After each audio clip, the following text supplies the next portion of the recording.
Good morning, good evening, good afternoon, wherever you are. Welcome back to Rage Across New York. In this particular scene, Ein has been wandering around the Sept for the past week, interviewing members of every tribe and trying to get a feel of the Sept on some of their stances, who they are, what they want to do. Some have been fruitful, some have been not so much, some have been hostile. But there's one particular group of people he has been thinking about interviewing ever since a heated conversation with some other fellow Garu. He wanders around the steppe looking for members of the Smoke and Mirrors pack, and he seems to recognize one of the members in the training grounds and begins walking up to him casually in his typical black, relatively professional to semi professional attire. Okay. Icarus is at the trading grounds. Since everything had happened with the fight with Vaseli, he's reached out to both Brisingamen and Dorian, though more so for people who might have noticed, he spends a little bit more time in and out of the Silver Tusks territory. Uh, Partly, it would be quickly assumed that it's just that he lives there, but for anybody who might have noticed him a lot more than usual, would notice that he goes to a particular house or a particular building and back out. This evening, he's actually doing a bit of shadow boxing. Nothing really too fancy. He's mostly just he's gotten his stretches out and he's just doing just casual like light jabs and stuff at one of the dummies. He doesn't seem to be too terribly occupied. There's some music going on at a boombox, nothing terribly loud. Probably just whatever's going on the radio at the moment. So he might not necessarily notice when someone's initially walking up. Mhm. Now, man looks at Icarus, kind of waiting patiently. He doesn't seem to want to quite interrupt him through his training. Um, when Icarus kind of like turns because he's been kind of going around in a circle, he notices a new Guru and he kind of like stops and his hands are kind of come up in like a slight fist as in whoa, and then he like looks down and he like almost like opens his hands like he wasn't like he had dropped whatever he was holding on to, uh, and he offers up a smile and he goes, "Hey, uh, I don't new." Um, he nods with a small smirk on his face and says, he goes, Halda, said, I'm a new arrival. And he presents his hand. I'm Oh, Deck. um, Icarus quickly wipes his hands off on like on his pants, and he comes around and then he extends his hand and he gives a shake. Name's Icarus, Icarus Nubel. Uh, chases peace for to the nation. I am a Cleoth Galliard Bonar. You could tell like he's stuttering over his words. He's just like, I don't do this very. You could just see his face is just right. Cleoth, yes, the Sept of the Green. It's a pleasure. Pleasure to meet you. He nods his head and goes, I've been looking for you and heard a decent amount, a decent amount about you and your pack, your smoke and mirrors, right? Yes, yes, yes, I am. I am the alpha of the pack. It's pleasure to meet you. You said you just arrived. I'm so sorry I missed introducing myself a lot sooner. I've been a bit busy, but again, I'm happy to make your acquaintance. I'd say I'm newish, but I haven't just arrived today. It's been about 3 weeks since I've been introduced directly to the Sept. Huh? Icarus puffs out his cheeks, and he kind of gives a nod. I have definitely been out of the loop. I need to. fix that. But I'm happy to see you, happy to meet you. Yes. What may I do you for? Well, I have some questions to ask you. I would ask your other packmate, Eyes in the Dark, but I wasn't able to find her. Uh, Ragabash does sneaky ragabashy things. Just when you think she's not around, boom, she shows up. But yes. Would you like to sit? We could talk. Yes, sir. And he nods and will actually just sit down on the ground, despite his attire, and will go into a small bag and present um, nothing too expensive, but some type of mead, wine, and just um, plastic cups you could get from any type of like grocery store or dollar store, and begins pouring the wine in there, and presenting a cup of wine to Icarus. He will take it with a thanks and thank you. And Lion will take a small sip of the wine, then place it down next to him. I am curious about your pack's, let's just say, history. There's a name that keeps coming up of your previous alpha, Havika. Uh, Akers takes a long sip, not enough to like clear the drink, but definitely takes a sip, and he goes, Havika was the previous alpha. He passed away during a fight. Yes. Yes. Vasily unfortunately brought him down, along with another one, Milo, if I remember correctly. Icarus, his eyes narrow, not in like suspicion, but he could see that there's like just his eyes narrow a bit, and he kind of nods. Yes, both both have Brother's Judgment and Crowcatcher did pass away during the fight with Vasily.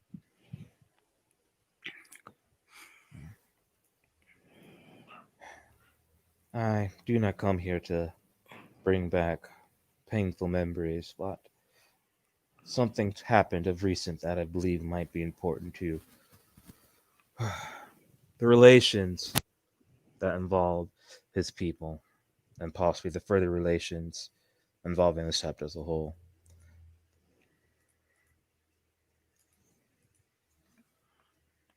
Uh, the Utena, the Shadow Lords, or the Getafenerus. Hmm. He raises an eyebrow while you bring up the Shadow Lords and goes, "Why would they matter?" And Icarus, with his free hand, gives like a slight vague wave. Oh, it's just like Shadow Vasily. I know it's not, but once was, and I don't know enough about them. I don't know if they're like glasswalkers, and even if their people go off the deep end, they still want to keep an eye on them or not. Hmm. Well, no, it won't involve the Shadow Lords, though. This will involve the people of the Pure Lands and my people, more than likely, and the Fianna.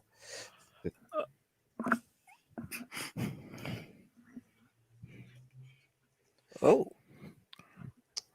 Apparently, Havaka and possibly you and maybe Missy at the time, the information is muddled. There was a book that he apparently guarded jealously from a particular individual, Miss Lorne. Since his recent passing, she has taken the time to go after these books once again. oh, give me just one moment.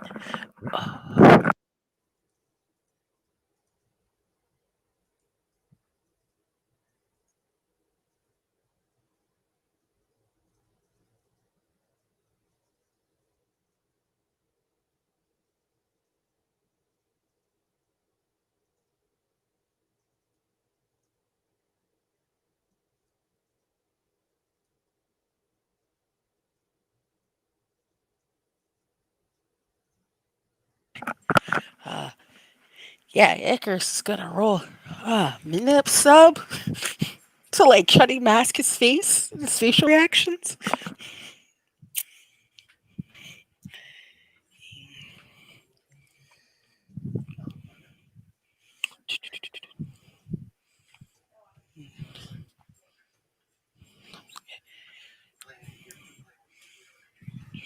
Let's not forget extra dice roller one. Yes.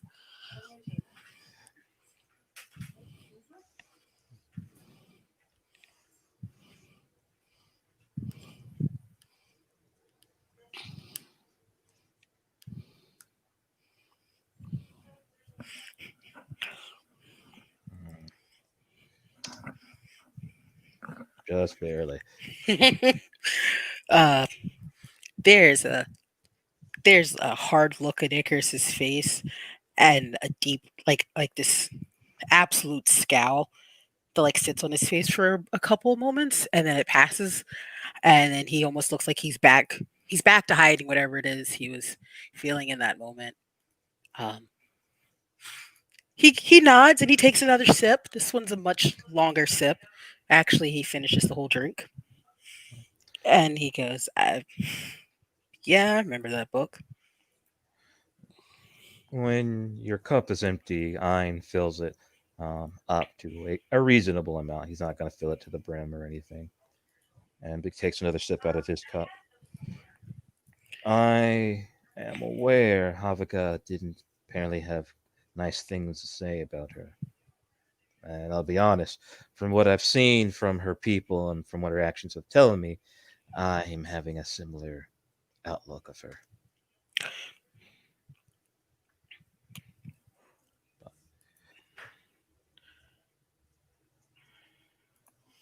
She means well, in the same way anyone means well.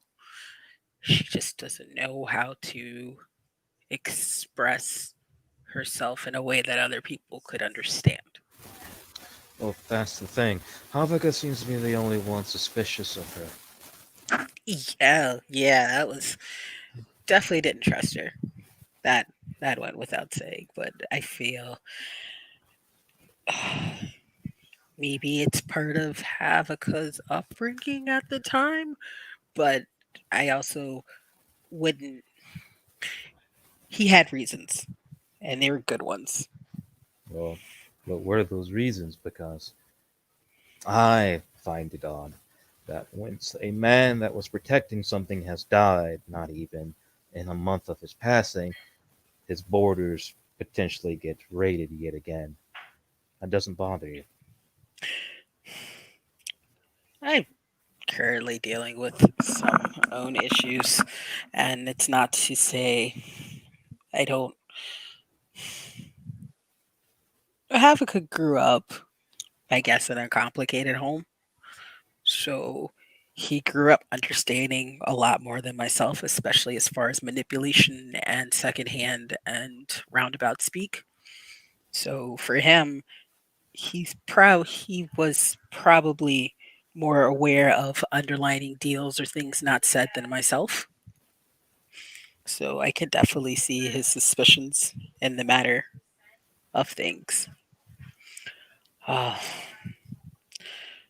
last I knew, last anyone's ever told me is that the books are gone.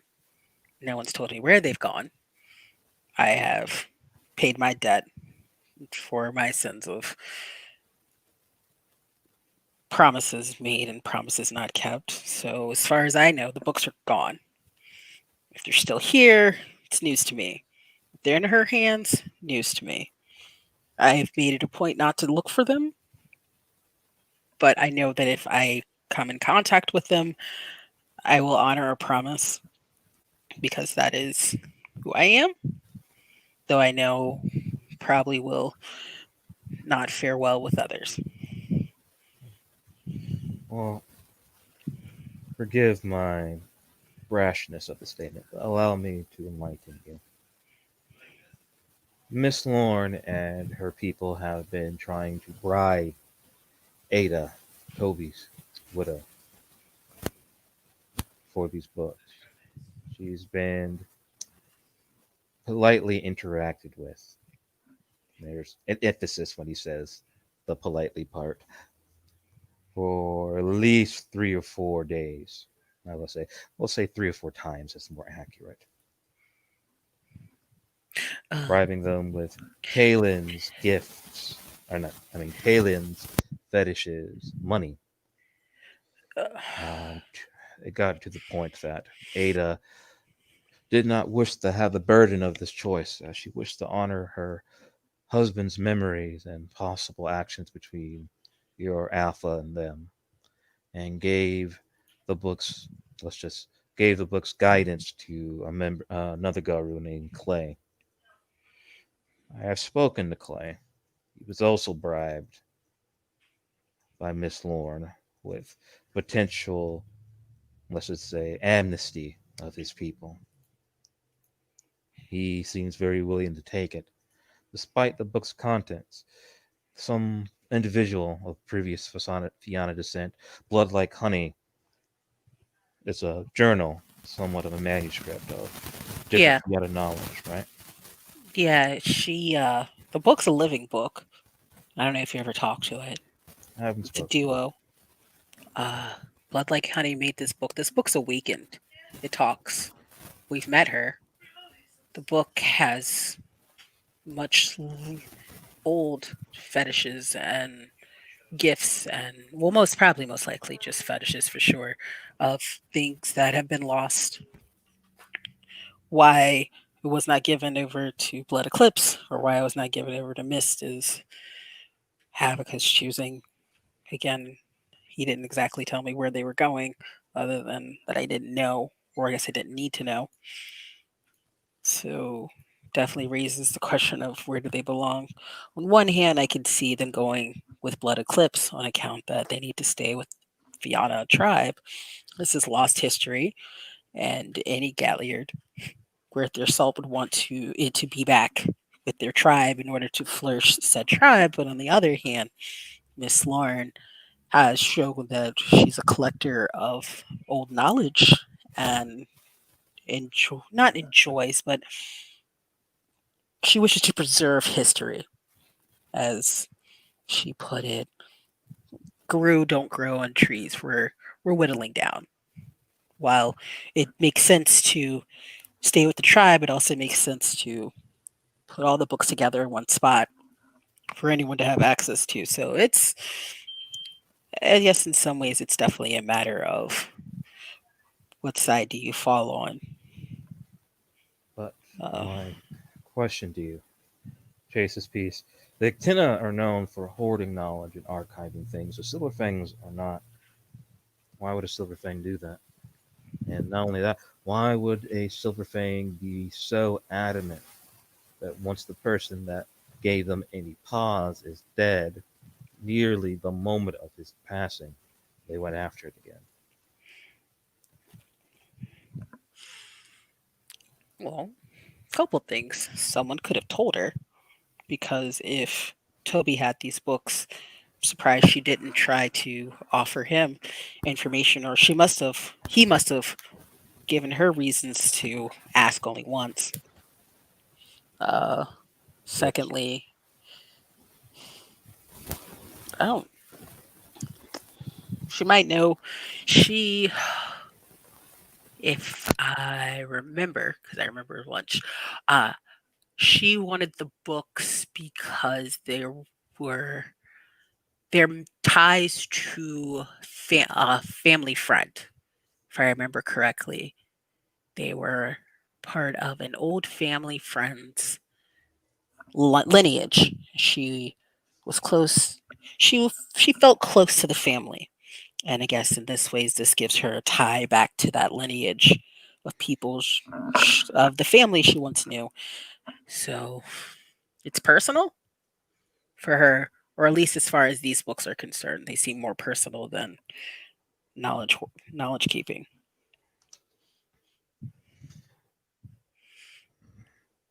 But Ein looks at Icarus and says, "Do you know what was in those books besides the Fianna heritage?" nope, did not look at them. Well, I've been informed that it is filled with also stolen knowledge and secrets from the Wendigo and the Ictina, mainly the Ictina. Though it has That's been rewritten to be more understandable through Fianna method, or you could say atypical methods, it does not change the fact that it's visible. It's there. ugh. See, told you, Hopkins was a smart bean.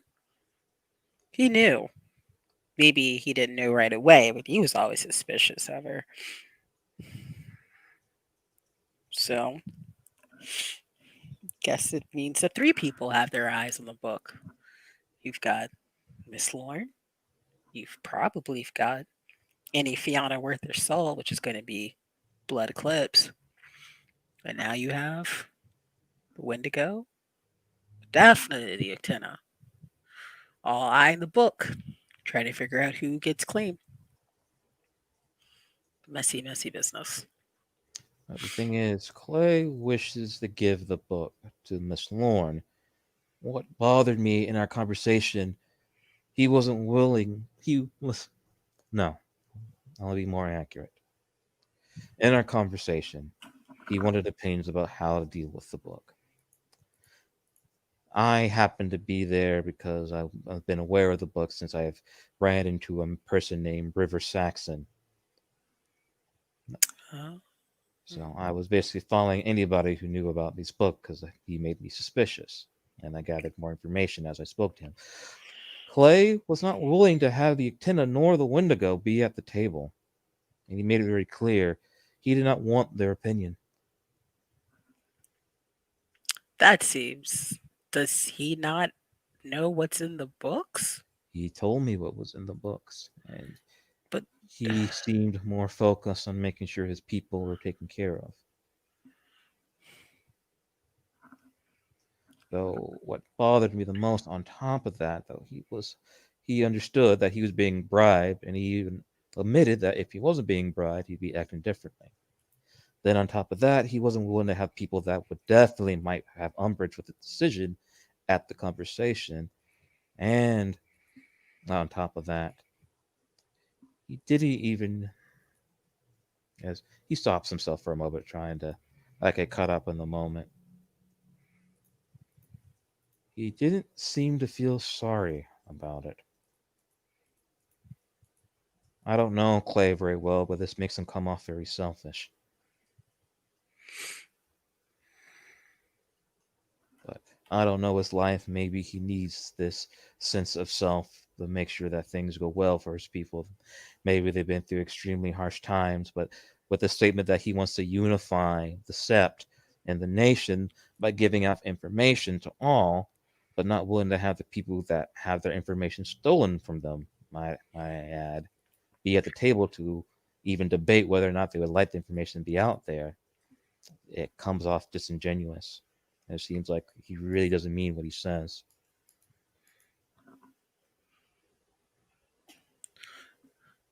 the books at the hotel. Miss Lauren has made it very clear that she wants the books and has been declined multiple times. The books have gone over to Clay.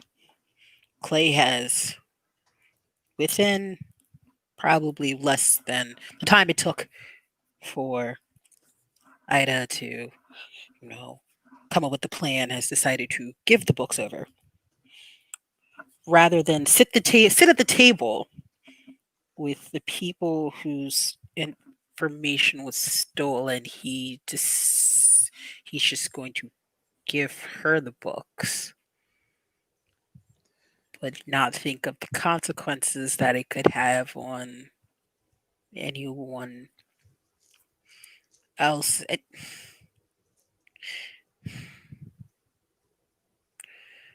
That's it's very unsettling.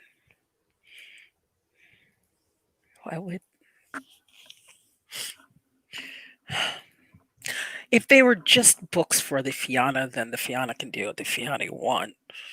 But if it's not necessarily the Fianna's information that's being freely given, then those who information, at least representatives for the tribe should at least be there to sit at the table, even if there's nothing they can say or do about it. It's just a matter of respect.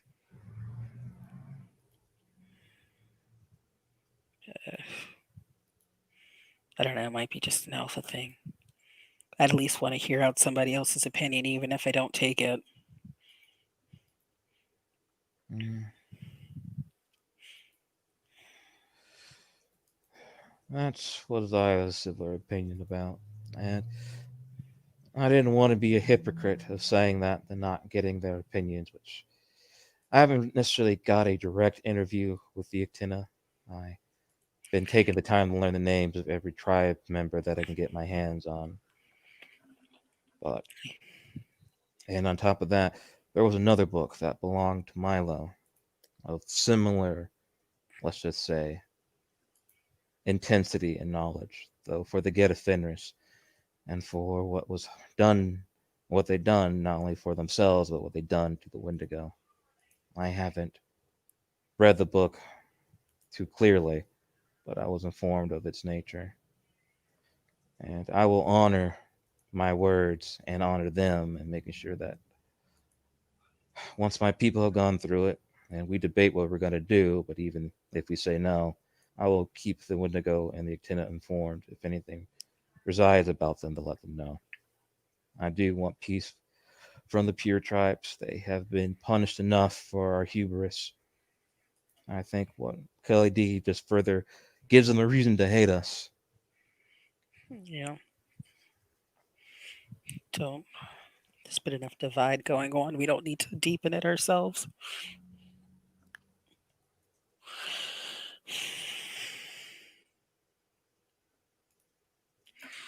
Icarus kind of looks off to the side, briefly as if he's like debating something.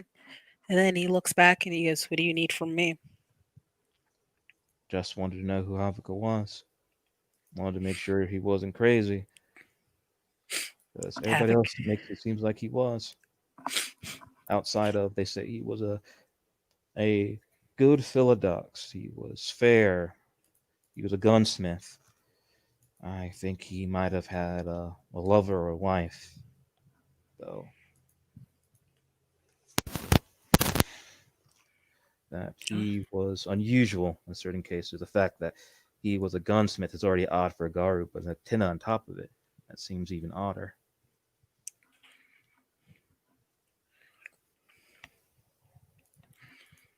Havika was good. Havika was harsh. Havika was a product of his own, was a product of his upbringing, both good and bad. Uh, Havika was raised to be a Shadow Lord and became a Uktena. So I believe there was always conflict inside of him. How to push away from the teachings of the Shadow Lords and by any means necessary get it done, and his beliefs that he embraced with the Uktena. Um, he was a good alpha. We butted heads. We definitely butted heads at the beginning. It took a lot. We struggled. We definitely struggled, but we came to an understanding that we had to listen to each other and not make assumptions. We had to we had to stop reacting so harshly to the right then and there and take a moment, breathe, and figure out exactly what it is we're reacting to. I don't think he was. I don't know enough Philodoxus to say, how he was with one way or the other. He was definitely fair. He definitely had that Teddy Roosevelt kind of ordeal, which speak softly and carry a big stick. He definitely had that going for him. Like I said, I think he knew a lot more than he was saying. He definitely not so much thought abstractly, but he always thought ahead. Whereas everyone thought of the here and now, he thought of the what it can mean. So where everyone else wanted to think with their feelings and think with, their emotions of, but what about now, Havika? always thought of what it could mean for anyone and everyone. I wouldn't give her the books if I had them, but if she's so adamant about it, I'd let her at least sit at the table as a favor. She doesn't get a say so, she doesn't get her voice in the matter, but she can at least see what's happening. Again, if she's so adamant about these books, she was very adamant about these books over the past year. I would sit her down. I would sit any Uktena or Wendigo that I could find. I'd sit them down.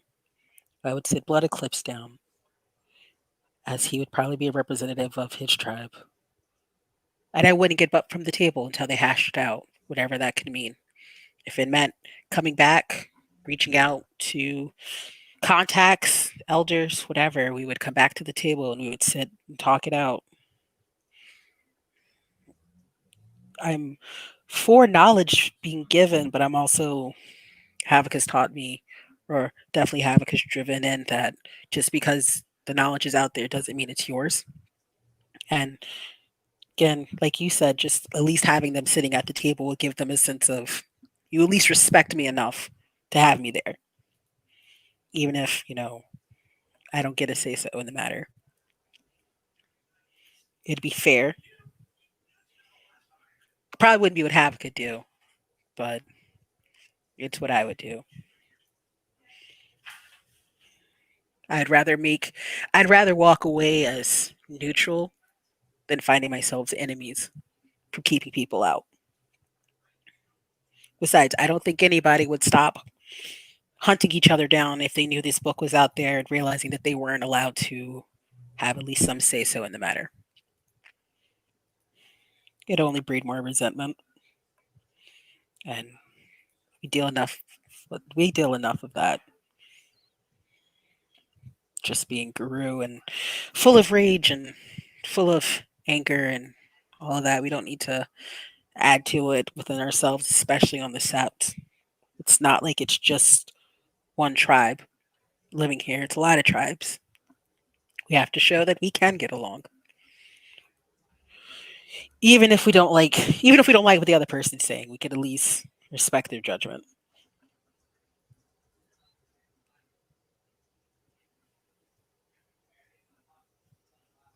Yeah. I nods thoughtfully and takes and drinks his cup empty, fills it again, then drinks it empty again, and and nods with agreement and simply says, "You earned your name very well." Yeah. Yeah. My mom was a lawyer, so I definitely understand. I don't necessarily completely understand the Philodox, but I could get to, if I can sit down long enough, you not get wrapped up and swept away with the excitement, I can think like one too. Besides, peace is difficult. Somebody's got to hold on to it. Someone's got to remind each other that this is what we strive for, at least amongst each other. Peace. It's not easy. Peace is maintained; it's not earned. We're always on the brink of violence, which is unfortunate but true. Yeah.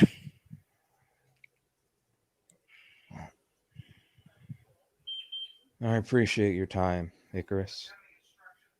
Oh, well, of course. Of course. I have much to think about myself now. I know where the books are, which leaves me slight of an impasse. Do I let Blood Eclipse know, or do I kind of sit on it and hope someone else tells him, and hopefully he doesn't know I found out about it? And even if I do tell him, what does it change? He's gonna want he's gonna want what's due to them, and that'll just add more More to the mix.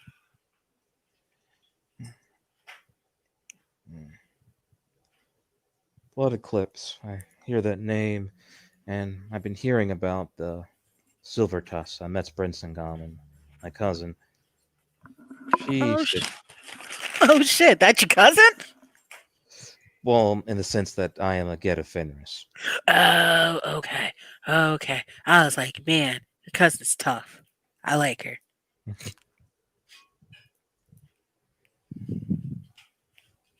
And then Ein kind of goes, oh, I didn't really, guess, properly introduce myself. I am Ein Ragu Decker, Woden's Fortune, member of the proud Fenrir, born on two legs, Ragabash, and Cleath of the nation. Oh, oh, it's officially a pleasure to meet you. I feel like this is very much a Ragabash moment. You don't tell anybody enough about yourself and let them start speaking freely, and then you catch them offhand with, nice to meet you, Ragabash. And it's like, oh, got caught. But what I'd say again. I would have stand by what I believe. I stand by my word.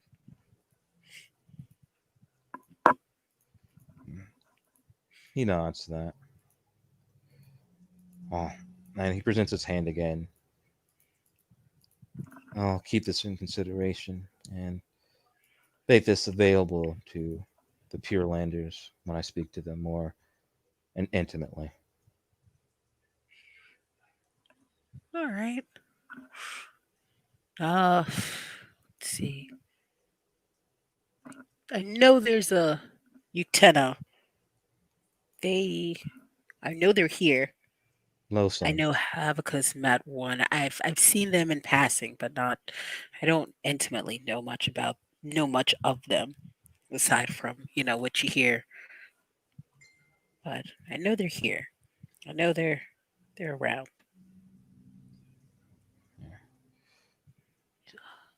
Ein responds, yes, her name is Losun. Haragabash as well. Lupus of the Ictena tribe. Okay. The Wendigo are going to be, he purses his lips, a mixture of difficult to find and not willing, probably not unwilling to talk to me. But nobody said life was easy. Well, you'll make them an offer they can't refuse, and then they'll be mad because they can't refuse it. But it'll work out, or we'll all fight about it, and then it'll work out that way. Yeah.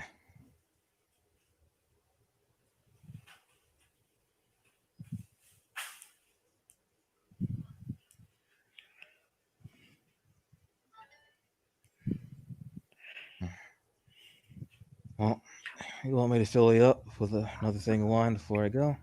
Oh no, I haven't finished this one, but I'm good actually. Thank you again. Like I said, you've given me plenty to think about, and I know moving forward there will be much conversation and much. Well, I hope not too much unrest, but the book is still here, and now we're figuring out where to go next. It may not be here for long. So I believe Clay has made his decision with the books, so there's more dealing with the aftermath at this point.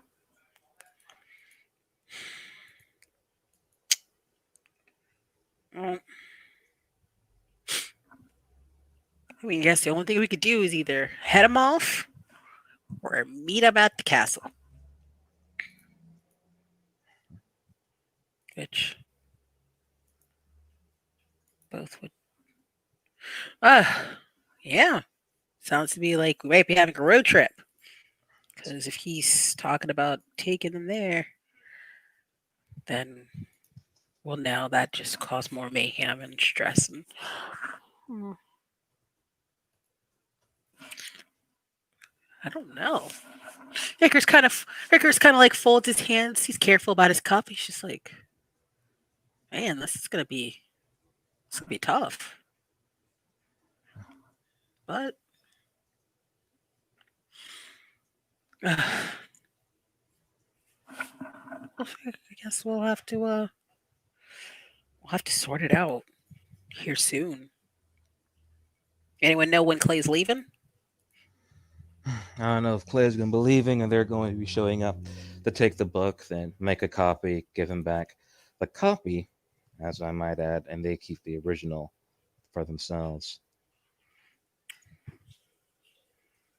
Hmm.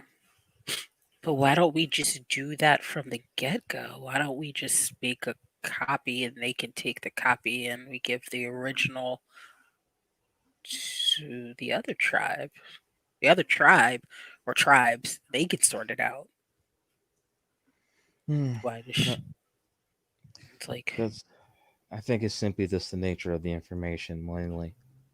And, mm, as I say, it's not a secret. It's not a secret if more than one person know about it. yeah, two can keep secret if the other one's dead. Yeah. And the books, like I said, the book's awakened, so we're not so that would make sense. I would want the book if the book was awakened. I wouldn't want a copy.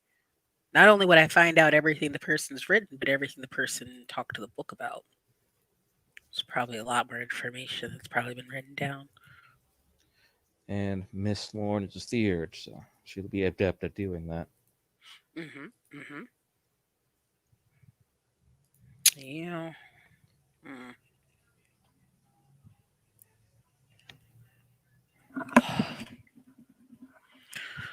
Well, if you need anybody to cause a ruckus or anybody to go with you on a road trip or to run interference, I'm here for it. Absolutely here for it. I feel like this is definitely a case of it's not just going to affect one person, it's going to affect all of us. And it's not up to any one person to make the decision for all of us. I mean, unless they were an elder, then I mean, that's just that. Hmm. Yeah.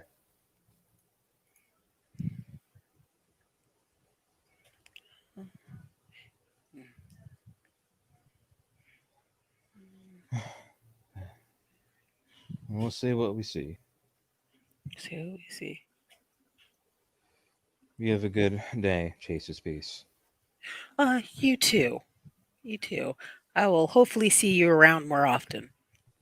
Are you at the Over Easy or do you stay somewhere else? I stay at a home with my kinfolk.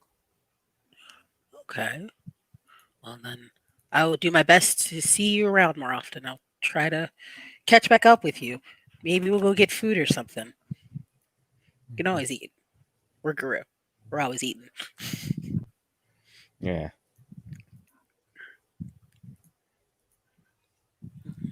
Oh. Akers raises his cup and then he takes another sip. He finishes it and then he moves over to place it by the radio he's got.